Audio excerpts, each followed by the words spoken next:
وهو أن نجدد نيتنا الآن في هذه اللحظة، أن نجدد نيتنا بأن نخلصها لله عز وجل بفضل الله سبحانه وتعالى. الخوت من طرف حتى الطرف، كل شيء الحمد لله الخير في ديوركم والماكلة في ديوركم، ولا أحسب أحدا من الحاضرين أنه ما عندوش على الأقل ستوك ديال ما يتكلف واحد يومين ولا 3 أيام، يعني بفضل الله عز وجل ما جيتوش على قبل الماكلة. المسألة الثانية هو ما جيتوش على قبل فلان أو على قبل علان، إنما أتيتم لأداء حق من حقوق المسلمين على إخوانهم. أخونا محمد أخونا في الإسلام دعانا، ومن حق المسلم على المسلم أن يلبي دعوة أخيه. إذا لجددنا النية أن نخلص هذا المجلس لله عز وجل، ما جينا لا بغينا نشوفوا فلان ولا بغينا نصوروا فلان ولا نتصوروا مع فلان ولا كذا ولا شيء من هذا القبيل، لأن سيادنا بزاف ديال الأعمال ديالنا تنضربوا فيها تمرا اللي ما تتخيلهاش. وفين تيلعب معنا شيطاننا؟ تيلعب معنا في هذاك البارامتراج ديال النية، حدو يكحز لك النية من هنا لهنا، يبدا هو ينوضك القيام الليل، ماشي الفجر، يبدا يدفعك ينوضك القيام الليل. لكن ملي يلعب لك في النية وما بقاش داك الشيء لله، عاملة ناصبة، نسأل الله العافية. فأود أن أذكر نفسي وإخواني في هذا المجلس أن نعيد تجديد نيتنا لله سبحانه وتعالى. هذه وحدة. المسألة الثانية هي متعلقة بما نحن مأمورون به، ألا وهو توحيد العبادة لله عز وجل. سيد ربي قالها واضحة: وما خلقت الجن والإنس إلا ليعبدون. داكشي اللي حنا كنضربوا عليه تمانا سيد ربي قالنا راه تكفلت به، ما أريد منهم من رزق وما أريد أن يطعمون إن الله هو الرزاق ذو القوة المتين. وأمر أهلك بالصلاة واصطبر عليها لا نسألك رزقا نحن نرزقك والعاقبة للتقوى. فملي غنجيو لهذه المسألة هذه ديال توحيد العبودية لله عز وجل، الإنسان بطبعه وبأصل خلقته هو نساء، تينسى الأمور اللي هي كبيرة جدا، ينساها. قد عهدنا إلى آدم من قبل فنسي ولم نجد له عزما. فلما نسي آدم عليه السلام نسيت ذريته، ولما كان قد كتب على آدم عليه السلام حقه من المعصية كتب نفس الأمر على ذريته. لذلك نجد في الحديث النبي صلى الله عليه وسلم، صلوا على رسول الله، حديث النبي عليه الصلاة والسلام يرويه عن ربي تبارك وتعالى، الحديث القدسي: يا ابن آدم إنك ما دعوتني ورجوتني غفرت لك على ما كان منك ولا أبالي. هذه القضية ديال يا ابن آدم. فلما تحدث الحق سبحانه وتعالى عن معصية العبد ذكره بمعصية أبيه، ولما حدثه عن باب المغفرة والتوبة الذي لا يغلق ذكره بتوبته على أبيه.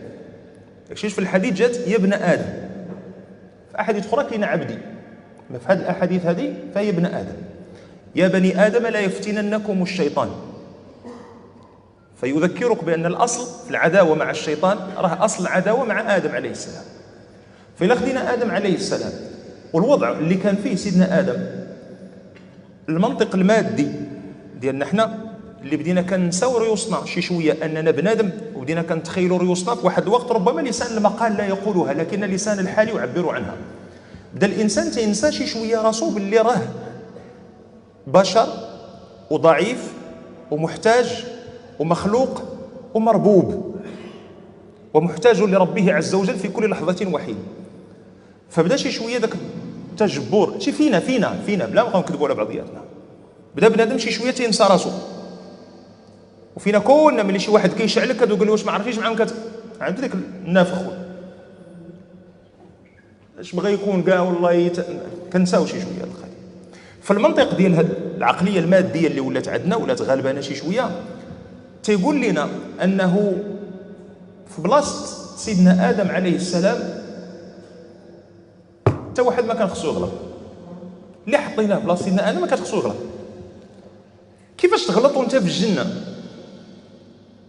وكيفاش تغلط انك انت الذي خلقك الله بيديه ولم يخلق الله عز وجل احدا بيديه بهذه الطريقه التي الله اعلم بشكلها. الله سبحانه وتعالى خلق ادم النبي صلى الله عليه وسلم وهو أحب الخلق إلى الحق خلق من الطريقة التي نعلمها، جاء من زواج من نكاح صحيح بين رجل وامرأة.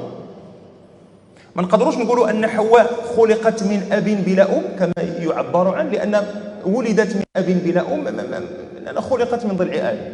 واش نقدروا نقولوا بلي آدم كان أبا لها؟ القضية لا تستقيم. عيسى عليه السلام ممكن، لكن ماشي بحال سيدنا آدم، خلق من كلمة من الله سبحانه وتعالى ألقاها إلى مريم وروح منه سبحانه جل في علاه، لكنه خرج من رحم امرأة.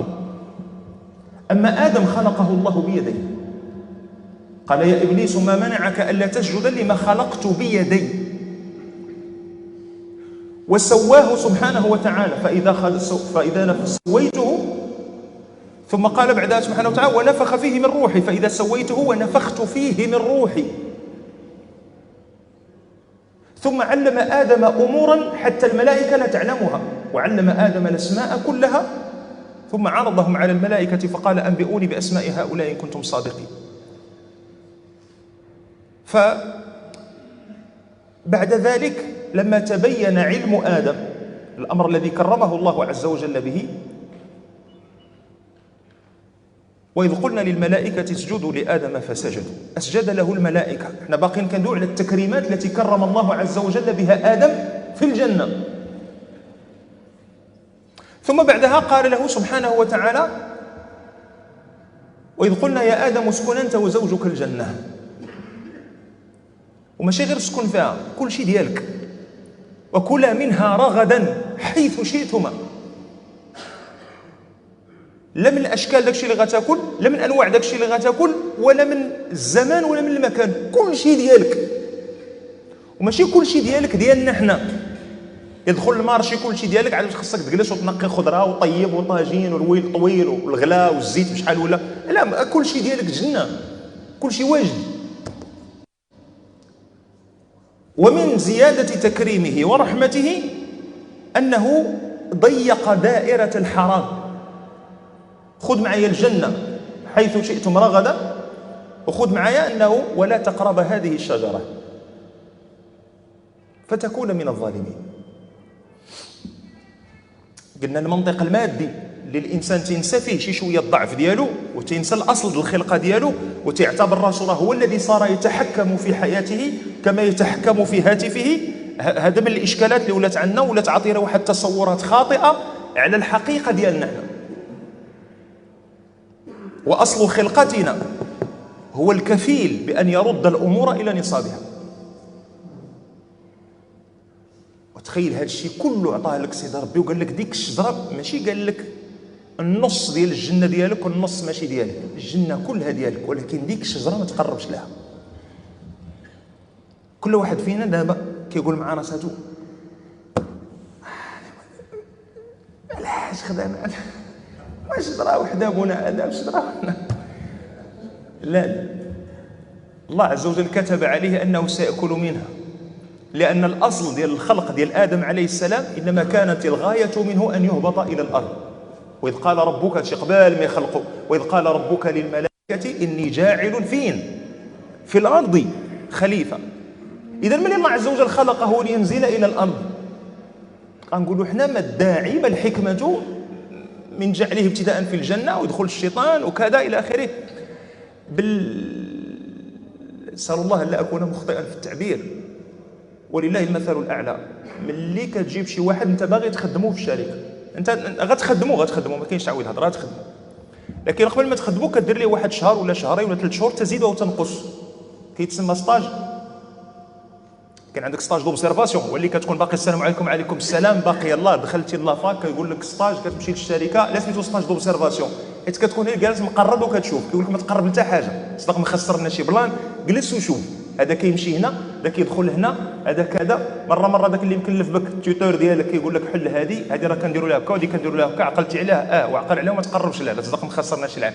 هذا ستاج دوبسيرفاسيون، هذا مرحله التدريب ملاحظه. من بعد كاين عندك ستاج اللي كتكون فيه ستاج داكسيون، تدخل تدير تتحرك الى اخره، لكن انت ستاجير متدرب. ستاج اللي كيكون عندك مباشره قبل ما تخدم وموجدينك باش تخدم كيتسمى ستاج بري اونبوش. بمعنى انك دير مرحله تدريب ما قبل التشغيل ولا التنصيب ولا شوف تشغيل سميوها. هذيك المرحله ديال ستاج بريومبوش اي خدمتها انا غنخدمك يجي واحد يقول لك لا تخدموا علاش دير لي ديك ستاج بريومبوش؟ كنقول لك كندير لي ستاج بريومبوش اول حاجه باش كيتعرف اكثر على الشركه مزيان، هذه وحده باش يعرف راسو فين غيدخل. ثاني حاجه باش كيعرف القدرات ديالو هو فين محدوده وشنو ممكن يدير. ثالث حاجه باش كيعرف شنو هي نوعيه الاخطاء اللي ممكن يطيح فيها، وإلا طاح في هذيك الاخطاء شكون هي المصالح اللي ممكن يمشي عندها باش تقاد ليه هذاك الخطا وتصوب ليه شغله الى اخره. بمعنى انه تيتعرف على الارضيه اللي غادي يدخل يخدم فيها، عاد باش من بعد كنديروا معاك العقد ديال انك غادي تدخل. واخا انت في الاول راه ضرب ليه الحساب انك غادي تخدمه، لكن خصو يعرف راسو فين غادي. لله المثل الاعلى، انما خلق ادم في ذلك المقام ووقع له ما وقع حتى نعلم نحن ذريته، حتى نعلم نحن ما الذي ينتظرنا، حتى نعلم من هو ربنا وخالقنا، وحتى نعلم من المستحق للإفراد بالعبادة، وحتى نعلم من هو عدونا الحقيقي، وحتى نعلم مواطن الضعف من أنفسنا. ملي كتشوف سيدنا آدم عليه السلام داك الشيء كله اللي تعطاه ومع ذلك أبى إلا أن يأكل من تلك الشجرة بإغواء الشيطان له، كيعرف الإنسان مع راسته أنه في أي لحظة والله لا أحد منا أكبر من الوقوع في الفتن. ما كاينش، كل واحد فينا عارف راسه، كيقولوا بالدارجة كل عارف قياس برادو. شحال من مرة كتكون عندك القلب كتحس به قلب هكاك الإحساس كينعم عليك به سيدي ربي، إحساس ديال القلب ديالك كتحس به بعض المرات ديال أولياء الله الصالحين. الدمعة قريبة في الدعاء وكتلقى راسك قلبك كيرفرف في السجود، والآية اللي تقالت قدامك بغض النظر على اللي كيقراها واش يحسن التلاوة ولا يحسن التلاوة، كيولي قلبك كيتفاعل مع القرآن مباشرة بغض النظر عن الوسائط. ومن بعد منا بساعات المكانة ولا ساعتين كتحس بحال القلب ديالك باقي ليه قريصة ويولي هو القلب ديال إبليس. شحال مرة كتوقع لك وكتقول واش أنا هو هذاك الآخر اللي كان البارح تيبكي في الدعاء؟ بل بعض المرات كتقول واش انا اللي دخلت دابا للجامع حيت بقيت متبع البيلانتي تيتماركا، ولقيت اللي دخلت المسجد لقيت الامام قال السلام عليكم ورحمه الله مشات الصلاه كلها. واش انا في العصر اللي مشات لي الصلاه واش هو ذاك انا اللي في الظهر اللي جيت قبل من الاذان؟ لا احد منا اكبر من ان يقع في فتنه. انا مشيت معاك حيت عند السي محمد خاوده قال لك ما تضي لهم الجوع ولكن ما تسدش لهم الشهيه.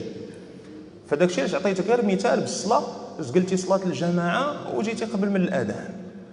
وكاين عاوتاني هذا بوقصدير اللي جالس تيصور الى اخره، ما عرفنا الحريره فين تخرج، كندور كنلقى قد الكيسان قد التليفونات الله خلي الحاله مستوره.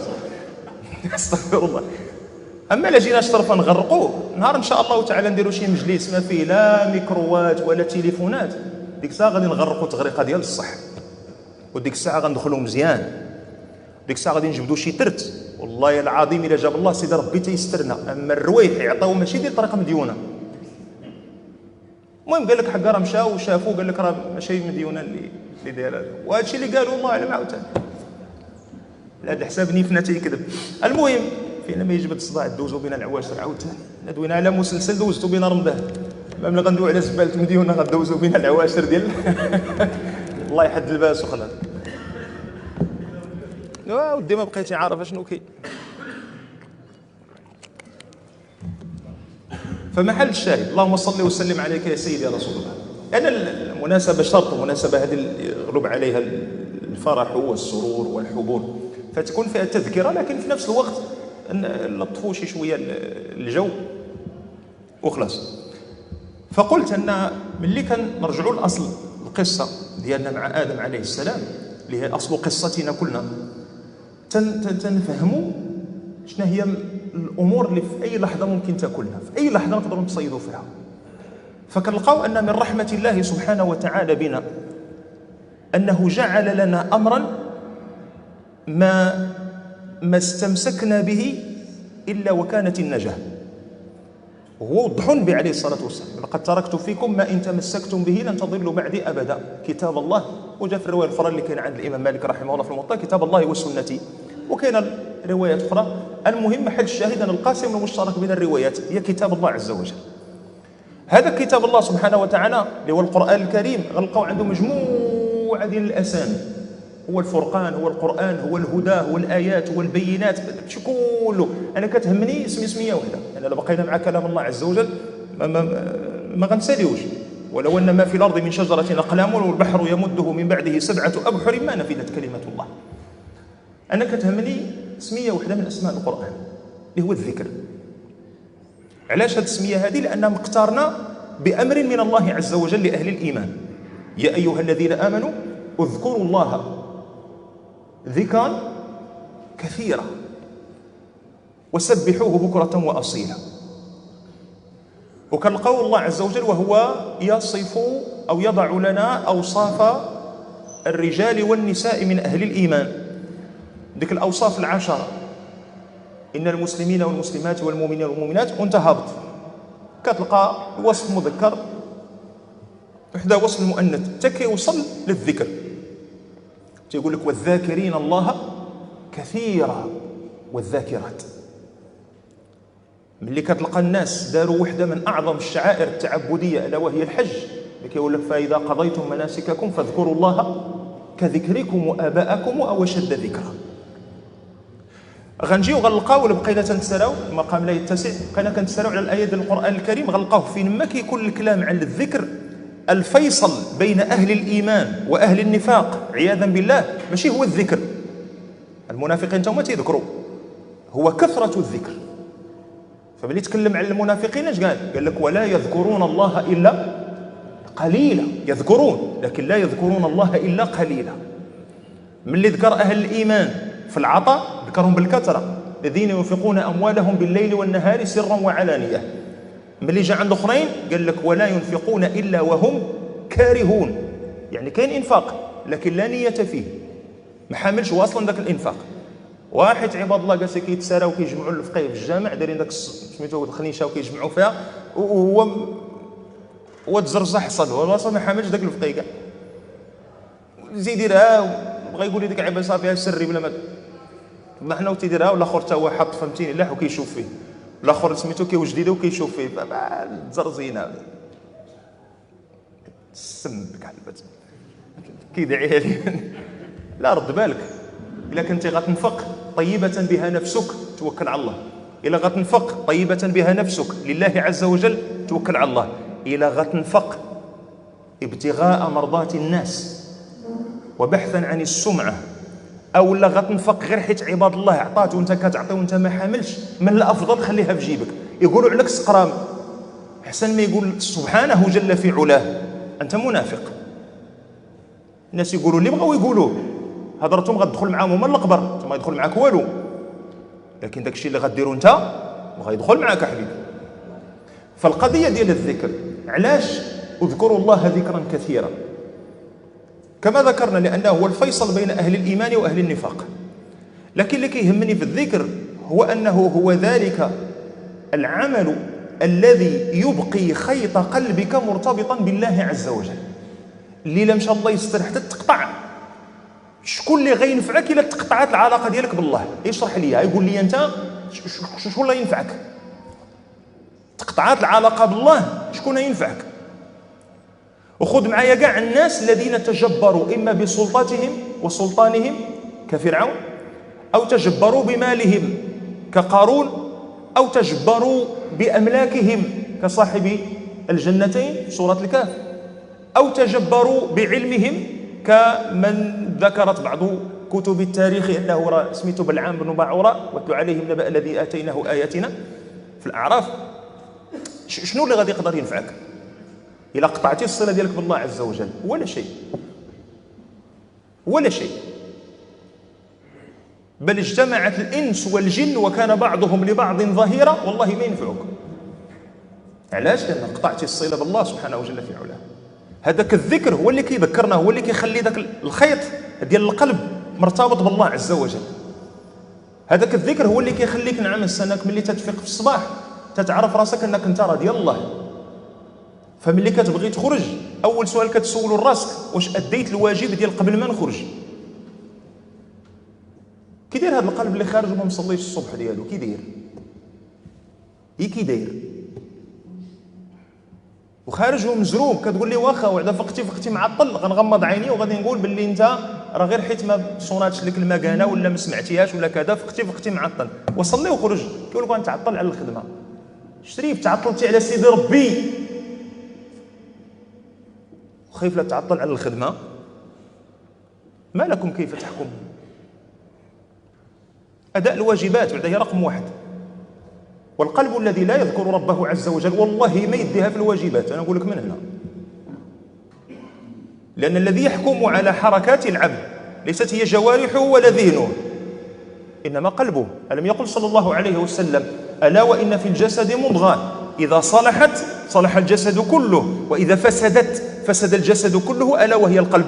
هذا الطرف هذا ديال الحديث، هذا الجزء هذا فين جا في الاخر ديال الحديث اللي كيبدا بواحد المساله اللي ظاهرها بالنسبه لواحد اخر غتبان لي بلي راه ما كايناش بيناتهم علاقه. هذا عمل ديال القلوب والاخر عمل ديال المال.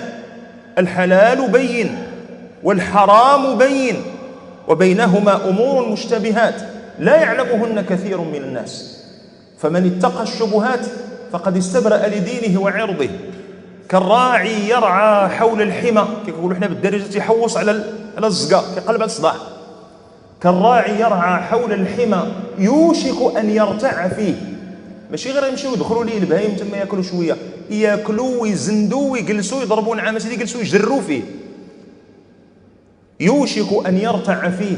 الا وان لكل ملك حمى، الا وان حمى الله محارمه، الا وان في الجسد مضغه اذا صلحت صلح الجسد كله واذا فسدت فسد الجسد كله، الا وهي القلب. بمعنى أن القلب الذي يقطع صلته بالله عز وجل، ذاك الحلال بين والحرام بين، ما تيبقاش عنده الفرق بيناتهم. كتلقاه في الأول إلا باقي فيه شي شويكيكه ديال الضوء، كتلقاه باقي كيسول على المسألة حلال أم حرام. باقي القلب باقي الخيط ديالو شاد مع سيدي ربي. ملي كيبدا يقطع يمقص شي شوية، اش كيطرا؟ كيبدا يطرح السؤال: واش هذه المسألة قانونية ولا غير قانونية؟ أنه خايف يا ما يخلص المورطة ولا يدخل الحبس. ما كيبقاش خايف أنه يدخل جهنم، كيبدا خايف يدخل للحبس. كتوصل واحد الوقيته حتى من ذاك الكابلي اللي كان كيخلع ديال الحبس ما كيبقاش، كيبدا يسول واش ممكن ولا ماشي ممكن. فقط حلال حرام ممنوع مشروع، لا يقلب ولا يشقلب. كيف هذا الانسان هذا غادي يدير هذا الميازن ديال الحلال والحرام والممنوع والمشروع وكذا الى اخره، وهو قلبه اصلا غير موصول بالله، مضغه فاسده. وبغيتي انت الجسد يكون صالح، يستحيل. عدد فيكم تبارك الله كيدير هذا الشيء ديال البيع والشراء وكتعرفوا ناس ماشي ما كيخرجش الزكاه، تيخرج الزكاه لكن كيدخلها في لي فري ديال الريستوراسيون، ديبلاسمون، ترونسبور. عنده مثلا واحد 30,000 درهم زكاه خصو يخرجها، وتيدير واحد 5,000 درهم زايده في الفري ديال الترونسبور، وتيدير واحد 5,000 درهم زايده في فري ديال الريستوراسيون. واستقبلنا واحد اللعيبه جاي من الخارج الى اخره، قنف ليه براد كان فاكتوري ب 60 درهم، براد صغير ب 60 درهم، او جي وجهك براد صغير ب 60 درهم، شحال فيه كاع؟ واخا تكون معمرو بالعنبر والله ما يوصل ل 60 درهم. واخا تكون ملي كتسالي كتلوحوا كاع براد صغير ب 60 درهم. علاش كيقول لك وراه حيت مع الزكاه ودابا شريف واش كتعامل مع دار الضريبه؟ راه الزكاه يقول لك مزيان ملي جبتيها، واش نخلصوا الزكاه ونخلصوا الضريبه؟ السؤال هذا كيتطرح، نخلصوا بجوج بزاف اللحيه. انا قلت لي مادام ما غتخلص لي ما تعطيني انا والو، قول لي بغيتي. سؤال انا كندوي على ما قبل مشروع ديال القانون الماليه اللي جاي. اما تبارك الله هادشي اللي جاي الله يتقبل. غتولي الا بغيتي تحل المقاوله خصك تبيع كلوه. المهم ما علينا، ما سوقيش، اصحاب المال هما اللي يهضروا في هذا الشيء، انا ماشي خدمتي. انا حدهم غادي يعلقوا لي الضريبه على الدخل. المهم اللي هي نتخلصوا، ما علينا، خلينا في هنا. قال لك اسيدي ما نخلصش الزكاه اللي هي شحال؟ 2.5%. نكدوا على زكاه المال النقد. والضريبه كتقدر تلعب معاك 36%، تزيد وتنقص، تقدر تطلع تقدر تهبط. كتقول لي اييه ما بغيتيش تخلصهم بجوج بزاف عليك. اسيدي انا عندي لك الحل، انت بغيت تخلصي وحده خلص الزكاه، ولاش عليك من شي اخر. الزكاه فيها 2.5%، اما احسن دابا بيني وبينك اما احسن 2.5% ولا 36%. 2.5% احسن وما تخلصش الضريبه. اش كيقول وانت كنا كنصاحبوك معقول لا حيز انت؟ لا والله الا كنهضر معاك معقول. انت قلت انا كندوي على حسابك انت قلت، ماشي انت اللي قالت هنا، انت ذاك المعنوي اللي في دماغك. كنقول لك انت قلتي لي ما نخلصهمش بجوج حيت بزاف. انا قلت لك خلص ديك الصغيره فيهم، خلص 2.5%. كيقول ما نقدرش ما نخلصش الاخرى. علاش؟ وانا ما خلصش الاخرى راه غندخل الحبس. الشريف لما خلصتيش الاولى غتدخل جهنم. اي شوف انت اللي بان لك. اذا كتبان لك جهنم سهله اهون من العواكش شغلك هذاك. زعما تظن ان لي او لك طاقه على عذاب الله؟ من الله عز وجل يرفع عنا ستر الرحمه، وتيجيك شي مشكله يبتليك الله عز وجل بها ليربيك ويؤدبك. العذاب النفسي اللي كتعيشوا مع ديك المشكله، اما مشكل مادي، اما مشكل مع المراه، اما مشكل مع الوليدات، اما مشكل المراه مع راجلها، اما مشكل مع الوالدين، اما مشكل مع الجيران، اما مشكل. العذاب اللي كتعيشوا نعطيك انا 48 ساعه تبتليتي بشي جار مكعور وانت وياه في الصداعات والمشاكل وغوال. العذاب النفسي اللي كتعيش فيه هذا عذاب غير نفسي مع مخلوق والله ما كتقدر تصبر عليه، وتظن ان لك طاقة على تحمل عذاب الله عز وجل. علاش؟ الإشكال اللي كاين هو أنه هذاك القلب ليس بقلب ذاكر لله. وباش نوصل درجة القلب الذاكر لله عز وجل لا بد من تلك الدربة. هذيك الدربة هي الرحمة سيدي ربي اللي أمرنا بها، اذكروا الله ذكرا كثيرا. وقلب نعم سيدي في الآيات وفي الأحاديث غتلقى أن الله عز وجل رتب أجورا تكاد تكون خيالية على أذكار قليلة. ألا أدلكم على خير أعمالكم، يعني أفضلها وأزكاها عند مليككم وخير لكم من إنفاق الذهب والورق. الورق بالراء مكسورة هي الفضة.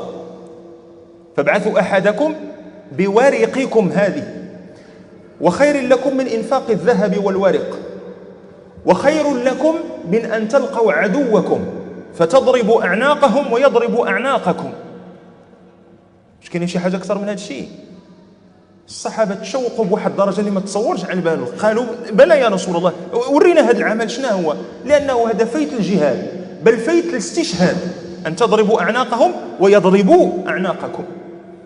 فيت الإنفاق، فيت الاستشهاد، فيت الزكاة، فيت شو كله فيته. شنو هو؟ قال ذكر الله تعالى. هذا بالإجمال. كتجي التفصيل كتبغي تسطيك رحمة الله عز وجل والله العظيم. من توضأ نحو وضوء هذا ثم صلى ركعتين لا يحدث فيهما نفسه غفر له ما تقدم من ذنبه. منين نجيب هذا؟ إن الله لا يحمد للعبد أو يحب العبد إذا أكل الأكلة أن يحمده عليها، وإذا شرب الشربة أن يحمده عليها. إذا فرغ أحدكم من طعامه فقال الحمد لله الذي أطعمني هذا ورزقنيه من غير حول مني ولا قوة غفر له ما تقدم من ذنبه. ذكر. من قال سبحان الله وبحمده غرست له شجرة في الجنة أو نخلة في الجنة، بلا ما ندخلوا في الأوصاف ديالها لا يتسع المقام. ذكر. سبحان الله تملأ الميزان، وسبحان الله والحمد لله تملأان أو تملأ ما بين السماء والأرض. ذكر. هذه كلمة وحدة سواء كان قلبك حاضرا وأنت تنطقها أم كان قلبك غافلا وأنت تنطقها، الأجر مرتب بغض النظر كنتي حاضر ما كنتيش حاضر. ليش الله عز وجل يقول لك اذكروا الله ذكرا كثيرا؟ ماشي ديما القلب كيكون حاضر في الأذكار، لكن بمجرد النطق بها باللسان الأجر خلاص إذا وافق الحظ الحق فقد وقع الأجر. لكن هذه كثرة الأذكار وانت طامع أن بدي كثرة الأذكار غدا تعمر عندك الجنة بما تحب، وتعد رصيدك بين يدي الله عز وجل بما يسرك أن تلقاه غدا يوم القيامة، هذا الشيء كله تيوجدك باش هذاك القلب مرة كتشعل فيه ديك البولة. حيت القلب عندنا حنا خاصو خدمة أكثر من طوموبيله مازوط، خاصو خدمة بزاف. لكن ملي كيشد الخط وكيشد الطريق صافي خلاص.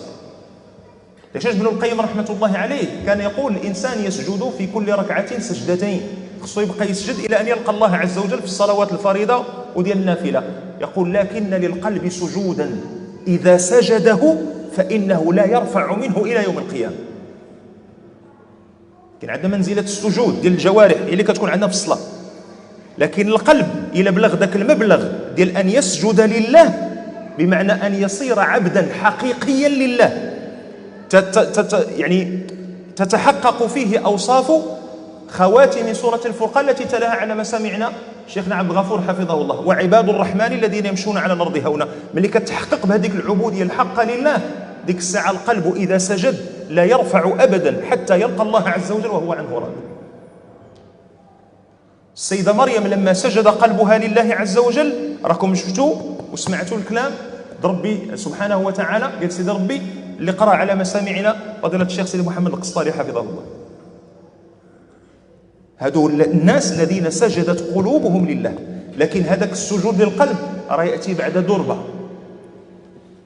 كلما دخل عليها زكريا المحراب وجد عندها رزقا قال يا مريم أنى لك هذا؟ قالت هو من عند الله.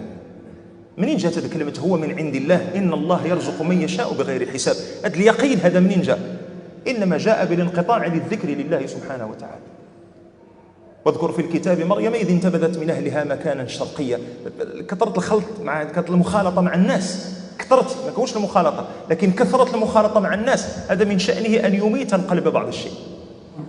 حيث بغينا ولا كرهنا كثرة المخالطة، نكدو على كثرة المخالطة، المخالطة الزايدة على القياس.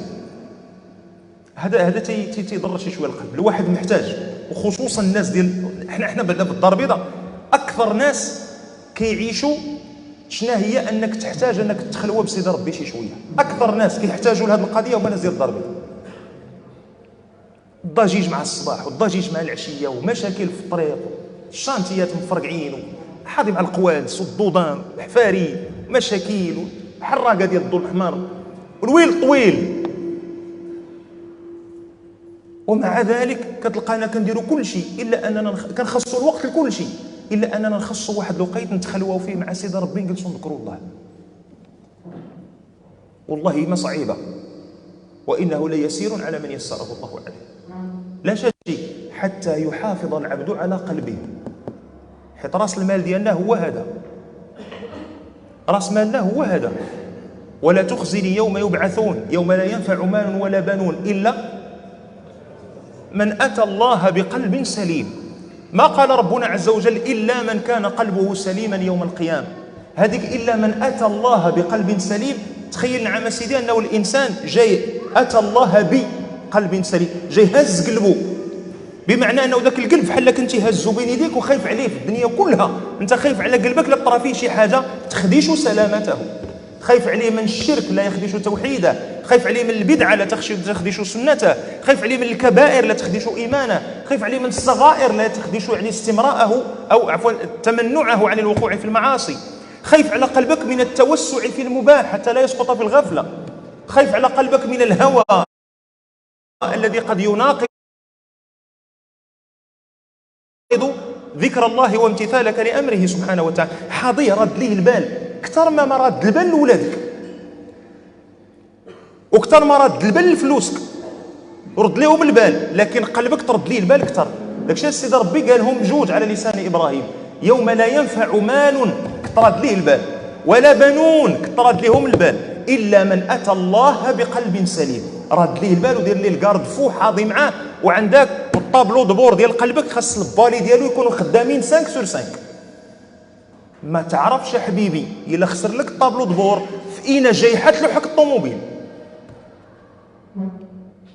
ليكويد الزيت يكون ناضي، ليكويد المازوت يكون ناضي، ليكويد ديال الكاربيرون كما بغى يكون نوعه يكون ناضي، ليكويد السخونيه يكون ناضي، الكيلومتراج باش ما يشدكش الرادار يكون ناضي، كل شيء البالي عندك خصهم يكونوا هما هادو. السينيال اللوراني اللي على اليمين الا كان خاسر خص الديتيكتور خصو يشعلو. هذا هو القلب الموصول بالله عز وجل. ملي كتغلط تيشعل لك واحد البوله كيقول لك في هذه راه غلطتي. ملي كتكون كتهضر مع الوالد وكتزيد شي شويه تورك في الهضره كيشعل لك البوله كيقول لك راك زدتي فيه شويه مع الوالد. ديك الساعه تستغفر وتتوب الى الله عز وجل. ملي كتكون خدام كتبيع وتشري الى اخره وكتجي السيده الاولى بعتي وشريتي معها، الثانيه بعتي وشريتي معها، الثالثه بعتي وشريتي معها وفوتي شي شويه في ديك الضحكه اللي ضحكتي كيشعل البوله تيقول لك شري فوتي شي شويه. ونفسك كتقول لك لا راه البيع والشراء كيقول لك دوك جوج الاولين داز معاهم بيع وشراء، الثالثه ماشي بيع وشراء، الثالثه بيع والتحرميات وشراء. هذيك التحرميات الوسط كيشعل لك لا البوله. كيوصل وقت الزكاه نفسك كتقول لك ما كاينش اشكال، راه انت فرزتيها ودرتيها في واحد الجوا وحطيتيها راك ما غتستعملهاش ما تقربش لها، ولكن غنتسناو حتى يبانوا الناس اللي هما كيستحقوا هذا باش نعطيها لهم. تتشعل لك ماشي بوله، كتشعل البوله وكيبدا الزماره كتغوت شريف واو راه العدو هذاك بقى عندك وسط الدار. هذاك الفلوس ديال الزكاه اللي ما خرجاتش هذاك عدو جالس وسط الدار. واش كاين شي واحد مفلوق كيخلي العدو يجلس عنده في الدار وانت ناعس جابد عليه؟ العدو عباد الله ما كيخليوش يدخل مع الحدود، انت مدخلو لدارك وجابد عليه بالنعسه. لا ولكن راه ما كاين ما ولكن طولوا وقصروه واخا نمشي بالعشاء ما عنديش اشكال، دبروا راسكم نتوما مع السي محمد. ما كايناش شي حاجه سميتها راه ملي وصل وقت الزكاه راه كنديرها في واحد الخنيشه وتنحطها باش ما نقربش ليها وكنتسنى تيجيو اللي كيستحقوا. السؤال بليد على قد فهمتي وسمحوا لي وعذروا لي فهمتي الله يجزيكم بخير. انت توصل وقت الزكاه يعني دار 359 يوم ما عمرك ما سولتي في الناس اللي كيستحقوا.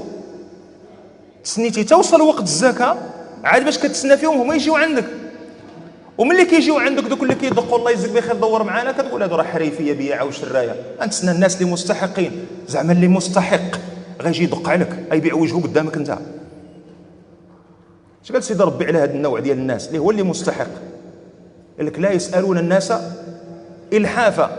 قبل من الناس قال يحسبهم الجاهل اغنياء من التعفف. هذاك الذي يستحق راه ما يجيش يدق عليك، وجهه عزيز عليه واخا ياكل الدجاج ويمشي على الشوك ما عمره ما يجي عندك يقول لك اعطيني. نهار تلاقى معاه كتلقاه تيتبسم لك احسن من التبسيمه اللي كتبسم انت اللي خصك تخرج الزكاه. سيادنا عندك 359 يوم راه ماشي غير تلقى المستحقين، راه تلقى المستحقين ديال المغرب وديال الجزائر وديال موريتانيا وديال بنغلاديش. خاصها يكون عندك ما تعطي باش ملي وصل الوقت عندي الليسته ديال التليفونات فلان فلان فلان الو السلام عليكم حاج بخير لاباس عليك هاني وبشحال هادي ودي ما شناك اعطيها ليه صدقه لكن في ثوب العفه. ودوز راه كاينه شي بركه ديال الزكاه نعطي الهضره ديال الويل الطويل المصيبه الكحله ولينا فيها.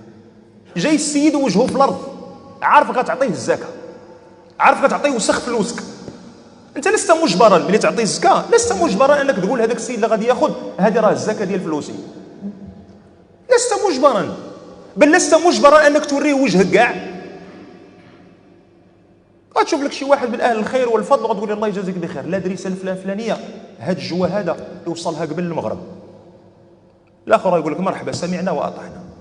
كتلقى بنادم مخدم كونطابل ومخدم كذا ويدفع الدوسي ديالو الفيديوسيير باش يديروا ليه البيلون انويل ويدير هادي ويدير هادي وكيجيب واحد مثلا السيكوريتي تيخلصوا وتيجيب واحد ديال الميناج تيقاد ليه ويجيب ربما واحد اللي عنده شي شركه فيها جرده وديك العياقه ديال لا ار اس او وجالس كيصاوب ويمقاس ويقاد الى اخره كيجيب واحد الشركه شاده ليه جارديناج حتى هو. كتقول لي خويا الله يتقبل والله يزيدك من فضله. والله العظيم الا تنفرحوا ملي كنشوفوا المسلمين الحمد لله تيتحركوا في الفلوس، تنفرحوا بواحد الدرجه اللي ما تصورش على البال. لكن كتقول لي حبيبي خدمتي هذا الشيء كله واش ما كايناش امكانيه انك تخدم واحد المستشار شرعي؟ علاش كنتسناو حنا حتى كطرا موبقه كحله وعلاش كنبداو نهزوا التليفونات ونقلبوا؟ واخا عبد الجليل كتعرف شي واحد يفك لنا هاد الجره هذه؟ ما كيعرف حتى واحد عبد الجليل، كيعرفها مرته وولادو وصاوعطيو الاتساع. مستشار شرعي اش فيها اللي درت ليه انا واحد القدر مالي معين خلصتو عطى الله طلبات العلم تبارك الله اليوم اكفاء. ويكون مستشار شرعي مع الشركه واحد والشركه جوج والشركه ثلاثه. كتلقى لي ملتي ناسيونال مخدمين معاهم لي كونسيي جوريديك، طالب متخرج من كليه ديال القانون وضابط القانون تيخدم مستشار قانوني مع هذه الشركه ومع هذه الشركه ومع هذه الشركه، واللي شاد لهم الملفات. علاش حنا ما نهتموش بطلبه العلم الشرعي؟ طلبه العلم، طالب علم ضابط شغله مغيز مزيان، جامع في نفس الوقت علم ديال العلوم الشرعيه وفي نفس الوقت مساري السوق وعارف الوقت اش تيدار فيها، باش يكون طالب علم عايش الواقع. وهذا نعم سيدي دير لي واحد بركه ديال الخلصه ولا يدقق معايا باش يقول لي ودي هذه المساله هذه راه ما تدارش، هذه المساله كدار، هذه كذا، هذه ما كدارش. الحاج راه وصل وقت الزكاه، راه على حسب العام والمسائل اللي عندي راه عندك قدا وقدا، ما تحتاجش انت تبقى جالس راه هو مصيب لك هو الشغل. نحتاج هذه الامور كلها، لكن باش نوض انا ونتحرك وندير حركه بحال هذا الشكل، والله العظيم الا ما كانش القلب موصول بالله عز وجل والله ما ديرها. وهذاك القلب لن يوصل بربه الا بكثره ذكره لربه عز وجل. الكلام حول هذه المساله يطول، لكن الغرض عندنا ماشي ان نطيل الكلام، الغرض عندنا ان نطيل في الفعل. اننا ملي نخرجوا او قبل ما نخرجوا هذه الهضره تدور لنا شي شويه في راسنا، وما فيها باس لا تذكرنا فيها مع بعضياتنا. ومنين نخرجوا من هنا ويطرشنا ذاك البرد ديال الخرجه ما يديش معاه كل شيء، يخلي غير شويه نديوه معنا للدار نجلسوا نفكروا فيه. راه الدنيا كنهضروا في بزاف مسائل الدنيا، كنهضروا فيها بزاف اكثر من القياس، فمش نقول لك ما فيها باس الواحد يقطع من نهارو شي شويه يحاول يرد قلبه للبلاصه اللي خصو يمشي لها. القلوب تهفو الى ربها، عيب عار قلبك يهفو الى ربه وانت سد عليه وكاتم عليه وما مخليش. خلي قلبك يطير عند سيدك، يحل لي الباب، يحل لي الباب، حيد عليه هذوك الكرياج اللي داير لي انت، حيد عليه ذاك الكرياج. تعلقات امور الدنيا والتعلقات بامور المعاصي والتعلقات حيد حيد حيد حيد عليه، قلبك يطير بوحده، والله العظيم الا يطير بوحده وغيديك معاه. وانا اللي كنكلمكم ما تعتقدوش ان قلبي راه حاط في الجنه زعما وانا كندوي معكم من الهي زعما الامور عندي بخير وعلى خير، راه كلنا نتعاون فيما بيننا فقط. اما راه كلنا عندنا ذيك القلوب اللي هي سجينه لاهواء انفسنا ولسيئات اعمالنا، فنعوذ بالله من شرور انفسنا ومن سيئات اعمالنا. سيدي محمد قلت ذاك الاخ كان شي صديق كان توفى مسكين، نسال الله عز وجل يجدد عليه الرحمات، نسال الله يغفر له وان يرحمه وان يوسع مدخله. هذا الصديق ديال خونا محمد توفى غير مؤخرا، نسال الله عز وجل ان يثيبه على كل ما فعل من الخير بالاحسان والمغفره والعطاء، وان يتجاوز عما كان قد بدر منه إن بدر منه شيء من السيئات، وكلنا أصحاب معاصي وسيئات. اللهم اغفر لنا وله وعافه واعف عنه واجبر كسره وأوسع مدخله واغسله بالماء والثلج والبرد. نسأل الله سبحانه وتعالى أن يؤنس وحشته وأن يغفر لنا أجمعين، وأن يتقبل منا مجلسنا هذا أجمعين، وأن يثيبنا عليه، وأن يجعله في ميزان حسناتنا أجمعين، وأن لا يجعل منا ولا فينا ولا معنا أحدا من الأشقياء ولا من المحرومين. سيدنا جزاكم الله خيرا، سامحونا شي شوية، لا سامحونا بزاف إلا كنا وركنا شي شوية ولا القضية وما فيها غير المحبة. وقسى ليزدجر ومن يكون محبا يقسو أحيانا على من يرحم. فبارك الله فيكم، سبحانك اللهم وبحمدك، نشهد أن لا إله إلا أنت، نستغفرك ونتوب إليك، وصلي اللهم على محمد وعلى آله وصحبه أجمعين، والحمد لله رب العالمين. القناة الرسمية للأستاذ ياسين العمري.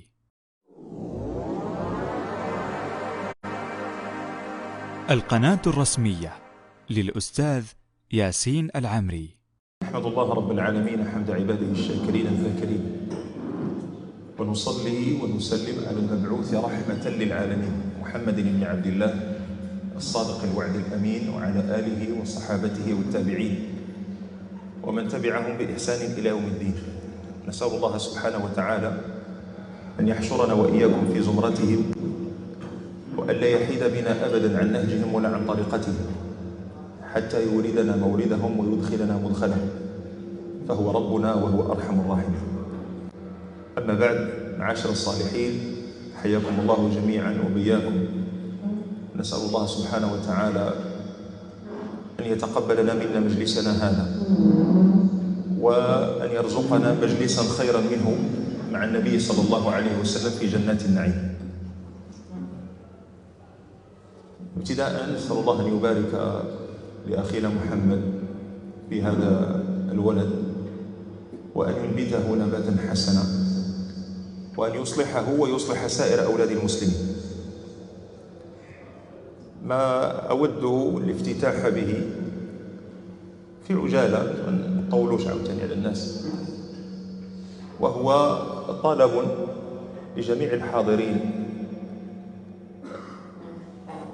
أن يقوموا بعمل بسيط دابا، عمل لن يسمعه أحد ولن يكلفكم حركة جوارح. فقلت العمل الذي أطلبه من إخواني، من نفسي ابتداء ومن إخواني، هو عمل متعلق بالنية، وهو أن نجدد نيتنا الآن في اللحظة، أن نجدد نيتنا بأن نخلصها لله عز وجل بفضل الله سبحانه وتعالى. الخوت من طرف تلطرف، كل شيء الحمد لله الخير في ديوركم والماكلة في ديوركم، ولا أحسب أحدا من الحاضرين أنه ما عندوش على الأقل ستوك ديال ما يتكلف واحد يومين ولا 3 أيام، يعني بفضل الله عز وجل ما جيتوش على قبل الماكلة. المسألة الثانية هو ما جيتوش على قبل فلان أو على قبل علان، إنما أتيتم لأداء حق من حقوق المسلمين على إخوانهم. أخونا محمد أخونا في الإسلام دعانا، ومن حق المسلم على المسلم أن يلبي دعوة أخيه. إذا لجددنا النية أن نخلص هذا المجلس لله عز وجل. ما جينا لا بغينا نشوفوا فلان، ولا بغينا نصوروا فلان، ولا نتصوروا مع فلان، ولا كذا ولا شيء من هذا القبيل، لأن سيادنا بزاف ديال الأعمال ديالنا تنضربوا فيها تمرا اللي ما تتخيلهاش. وفين تيلعب معنا شيطاننا؟ تيلعب معنا في هذاك البارامتراج ديال النية. حدو يكحز لك النية من هنا لهنا، يبدا هو ينوضك القيام الليل، ماشي الفجر، يبدا يدفعك ينوضك القيام الليل. لكن ملي يلعب لك في النية وما بقاش داك الشيء لله، عاملة ناصبة، نسأل الله العافية. فأود أن أذكر نفسي وإخواني في هذا المجلس أن نعيد تجديد نيتنا لله سبحانه وتعالى. هذه وحدة. المسألة الثانية هي متعلقة بما نحن مأمورون به، ألا وهو توحيد العبادة لله عز وجل. سيد ربي قالها واضحة: وما خلقت الجن والإنس إلا ليعبدون. داكشي اللي حنا كنضربوا عليه تمانا، سيد ربي قالنا راه تكفلت به، ما أريد منهم من رزق وما أريد أن يطعمون إن الله هو الرزاق ذو القوة المتين. وأمر أهلك بالصلاة واصطبر عليها لا نسألك رزقا نحن نرزقك والعاقبة للتقوى. فملي غنجيو لهذه المسألة هذه ديال توحيد العبودية لله عز وجل، الإنسان بطبعه وبأصل خلقته هو نساء، تينسى الأمور اللي هي كبيرة جدا، ينساها. قد عهدنا إلى آدم من قبل فنسي ولم نجد له عزما. فلما نسي آدم عليه السلام نسيت ذريته، ولما كان قد كتب على آدم عليه السلام حقه من المعصية كتب نفس الأمر على ذريته. لذلك نجد في الحديث النبي صلى الله عليه وسلم، صلوا على رسول الله، حديث النبي عليه الصلاة والسلام يرويه عن ربي تبارك وتعالى، الحديث القدسي: يا ابن آدم إنك ما دعوتني ورجوتني غفرت لك على ما كان منك ولا أبالي. هذه القضية ديال يا ابن آدم. فلما تحدث الحق سبحانه وتعالى عن معصية العبد ذكره بمعصية أبيه، ولما حدثه عن باب المغفرة والتوبة الذي لا يغلق ذكره بتوبته على أبيه. شيش في الحديث جات يا ابن آدم، في أحاديث أخرى كاين عبدي، ما في هذه الأحاديث هذه فهي ابن آدم. يا بني آدم لا يفتننكم الشيطان، فيذكرك بأن الأصل في العداوة مع الشيطان راه أصل العداوة مع آدم عليه السلام. فإلا خدينا آدم عليه السلام والوضع اللي كان فيه سيدنا آدم، المنطق المادي ديالنا حنا اللي بدينا كنساو ريوسنا شي شويه اننا بنادم، وبدينا كنتخيلوا ريوسنا في واحد الوقت ربما لسان المقال لا يقولها لكن لسان الحال يعبر عنها. بدا الانسان تينسى شي شويه راسو باللي راه بشر وضعيف ومحتاج ومخلوق ومربوب ومحتاج لربه عز وجل في كل لحظه وحيد. فبدا شي شويه داك التجبر شي فينا بلا ما نكذبوا على بعضياتنا. بدا بنادم شي شويه تينسى راسو، وفينا كلنا ملي شي واحد كيشعلك كتقول له واش ما عرفتيش معاهم عند ديك النافخ اش بغى يكون كاع والله كنساو شي شويه الخير.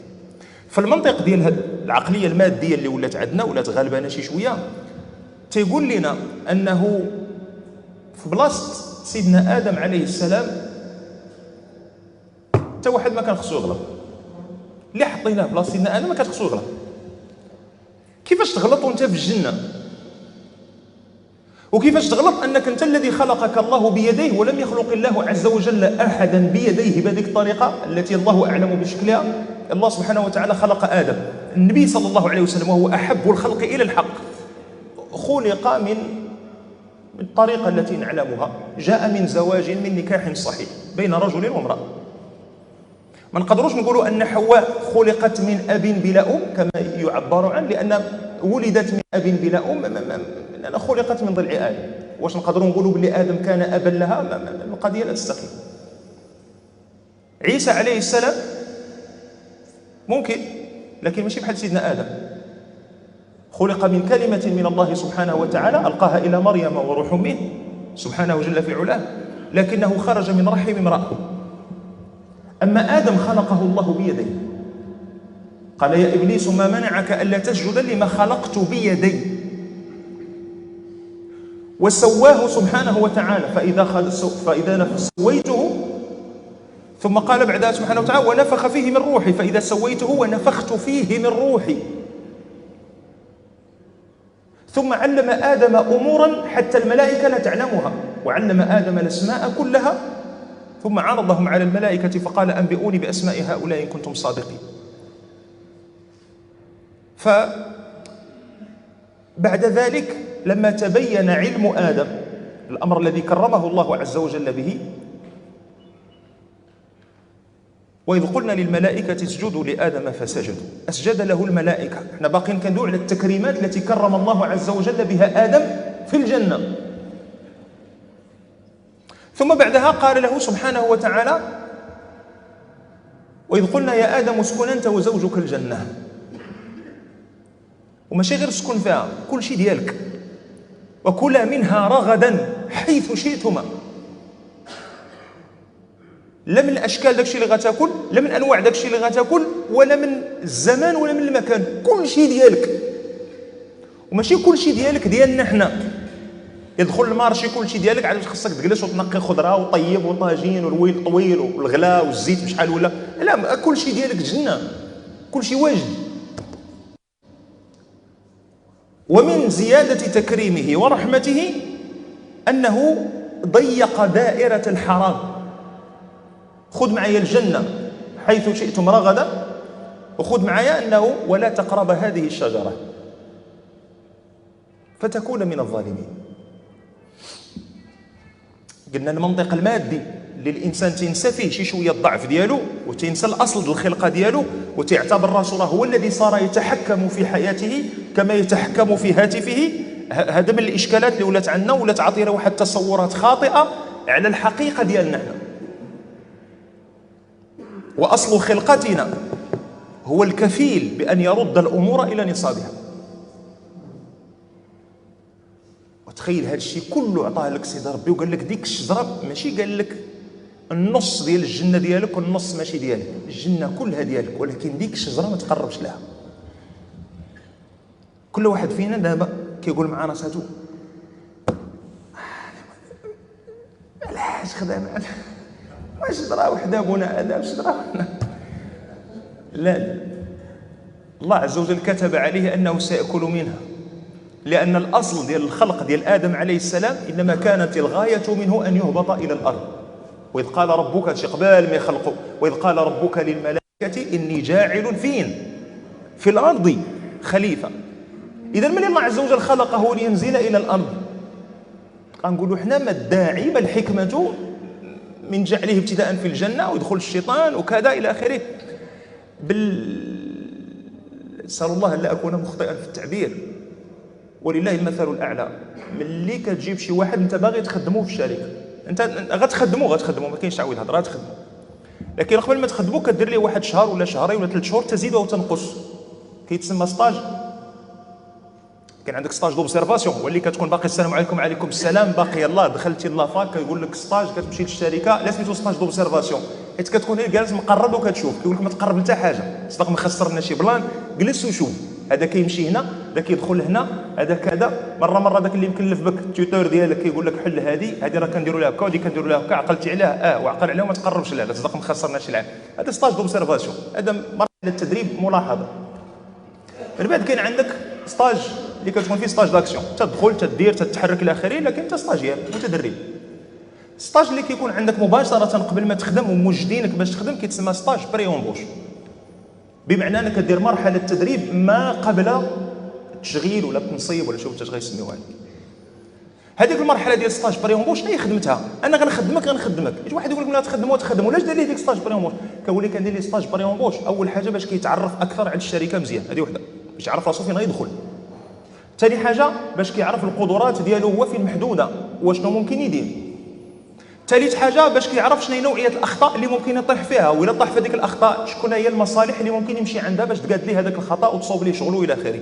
بمعنى انه تيتعرف على الارضيه اللي غادي يدخل يخدم فيها، عاد باش من بعد كنديروا معاك العقد ديال انك غادي تدخل. واخا انت في الاول راه ضرب ليه الحساب انك غادي تخدمه، لكن خصو يعرف راسو فين غادي. لله المثل الاعلى، انما خلق ادم في ذلك المقام ووقع له ما وقع حتى نعلم نحن ذريته، حتى نعلم نحن ما الذي ينتظرنا، حتى نعلم من هو ربنا وخالقنا، وحتى نعلم من المستحق للإفراد بالعبادة، وحتى نعلم من هو عدونا الحقيقي، وحتى نعلم مواطن الضعف من أنفسنا. ملي كتشوف سيدنا آدم عليه السلام داكشي كله اللي تعطاه ومع ذلك أبى إلا أن يأكل من تلك الشجرة بإغواء الشيطان له، كيعرف الإنسان مع راسته أنه في أي لحظة والله لا أحد منا أكبر من الوقوع في الفتن. ما كاينش، كل واحد فينا عارف راسه، كيقولوا بالدارجة كل عارف قياس برادو. شحال من مرة كتكون عندك القلب كتحس به، قلب هكاك الإحساس كينعم عليك به سيدي ربي، إحساس ديال القلب ديالك كتحس به بعض المرات ديال أولياء الله الصالحين. الدمعة قريبة في الدعاء، وكتلقى راسك قلبك كيرفرف في السجود، والآية اللي تقالت قدامك بغض النظر على اللي كيقراها واش يحسن التلاوة ولا يحسن التلاوة، كيولي قلبك كيتفاعل مع القرآن مباشرة بغض النظر عن الوسائط. ومن بعد منا بساعات ما قالنا ولا ساعتين كتحس بحال القلب ديالك باقي ليه قريصة ويولي هو القلب ديال إبليس. شحال مرة كتوقع لك وكتقول واش أنا هو هذاك الآخر اللي كان البارح تيبكي في الدعاء؟ بل بعض المرات كتقول واش انا اللي دخلت دابا للجامع حيت بقيت متبع البيلانتي تيتماركا، ولقيت اللي دخلت المسجد لقيت الامام قال السلام عليكم ورحمه الله، مشات الصلاه كلها. واش انا في العصر اللي مشات لي الصلاه واش هو ذاك انا اللي في الظهر اللي جيت قبل من الاذان؟ لا احد منا اكبر من ان يقع في فتنه. انا مشيت معاك حيت عند السي محمد خاوده قال لك ما تضي لهم الجوع ولكن ما تسبش لهم الشهيه. فداك الشيء علاش عطيتك غير مثال بالصلاه، زقلتي صلاه الجماعه وجيتي قبل من الاذان. وكاين عاوتاني هذا بوقصدير اللي جالس تيصور الى اخره، ما عرفنا الحريره فين تخرج، كندور كنلقى قد الكيسان قد التليفونات، الله يخلي الحاله مستوره. استغفر الله. اما الا جينا شطرفه نغرقوه نهار ان شاء الله تعالى نديروا شي مجلس ما فيه لا ميكروات ولا تليفونات، ديك الساعه غادي نغرقوا تغريقه ديال الصح، وديك الساعه غندخلوا مزيان، ديك الساعه غادي نجبدوا شي ترت والله العظيم الا جاب الله سيدي ربي تيسترنا. اما الرويح يعطيو ماشي ديال طريقه مديونه. المهم قال لك حقا راه مشاو وشافوا قال لك راه ماشي مديونه اللي داير هذا، وهذا الشيء اللي قالوا الله اعلم عاوتاني، لا هذا حساب نيفنا تيكذب. المهم فينا ما يجبد الصداع دوزوا بنا العواشر عاوتاني، دوينا على مسلسل دوزتوا بنا رمضان، ملي غندويو على زباله مديونه غدوزوا بنا العواشر ديال الله يحد الباس وخلاص. ودي ما بقيتي عارف شنو كاين. فمحل الشاهد اللهم صل وسلم عليك يا سيدي يا رسول الله. أنا المناسبة شرط، المناسبة هذه يغلب عليها الفرح والسرور والحبور، فتكون فيها تذكرة، لكن في نفس الوقت نلطفوا شي شوية الجو وخلاص. فقلت أن ملي كنرجعوا لأصل القصة ديالنا مع آدم عليه السلام اللي هي أصل قصتنا كلنا، تنفهموا شنو هي الأمور اللي في أي لحظة ممكن تاكلنا، في أي لحظة نقدروا نتصيدوا فيها. فكنلقاو أن من رحمة الله سبحانه وتعالى بنا أنه جعل لنا أمرا ما استمسكنا به إلا وكانت النجاة، وهو وضح به عليه الصلاة والسلام: لقد تركت فيكم ما إن تمسكتم به لن تضلوا بعدي أبدا، كتاب الله. وجاء في الرواية الأخرى اللي كان عند الإمام مالك رحمه الله في الموطأ: كتاب الله وسنتي. وكاين روايات أخرى. المهم محل الشاهد أن القاسم المشترك بين الروايات هي كتاب الله عز وجل. هذا كتاب الله سبحانه وتعالى اللي هو القرآن الكريم غنلقاو عنده مجموعة ديال الأسامي: هو الفرقان، هو القرآن، هو الهدى، هو الآيات، هو البينات، شي كله. أنا كتهمني سمية واحدة، يعني لو بقينا مع كلام الله عز وجل ما غنساليوش: ولو أن ما في الأرض من شجرة أقلام والبحر يمده من بعده 7 أبحر ما نفدت كلمة الله. أنا كتهمني سمية واحدة من أسماء القرآن اللي هو الذكر. علاش هذه السمية هذه؟ لأننا مقترنا بأمر من الله عز وجل لأهل الإيمان: يا أيها الذين آمنوا اذكروا الله ذكرا كثيرا وسبحوه بكرة وأصيلا.